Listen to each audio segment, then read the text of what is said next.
Here's a super quick video on the role of ego throughout awakening, and precisely the role of the ego when we begin to experience more and more the spiritual realm of the divine, and the defense mechanism of the ego itself, and what tends to happen when we start to experience different elements of being, different intuitions, deeper, more enriched elements of being that the ego kind of protects. This is off the cuff. This is not going to be edited. It's going to be just a stream of consciousness. I've noticed this in myself, that the ego's identity is at conflict with direct experience with the spiritual realm. So when we start to experience deeper and deeper and richer and more increasingly divine and celestial, godlike realities and experiences, the ego will try and reinforce itself.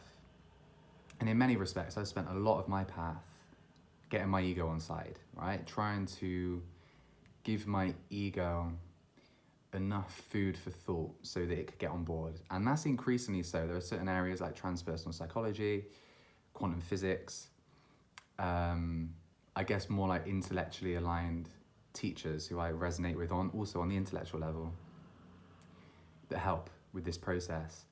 But ultimately, and I was just thinking this just very briefly, why the ego has resistance is because we've internalized generally in Western culture, in the materialistic worldview, we've internalized from what we've been taught that there is no spiritual realm, that there's no divinity, and therefore the construct of ego, based on the collective worldview, is one at odds with inner, more esoteric experiences of the divine, of our true nature, of our spiritual selves.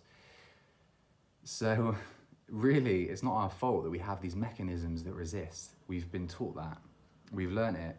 I'd be very curious as to someone who is born and raised in a very spiritual framework already, as long as it is genuinely spiritual, it's from within, it's not an externalized belief system or dogma, but it's genuine spirituality through self-inquiry, through direct experience. If someone's given a framework for this that is relevant and supportive, I would be interested to see if the same process of ego defense kicks in.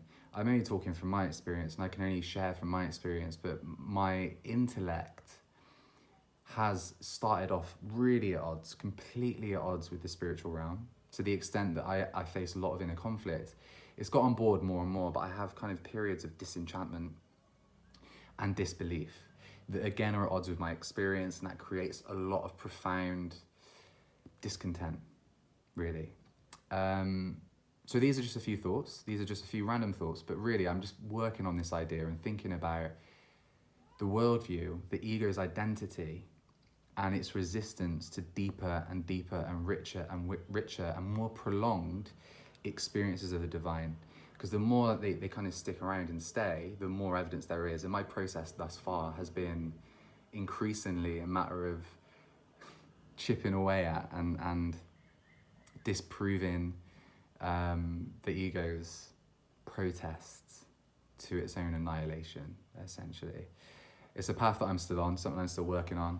I will put this in writing soon.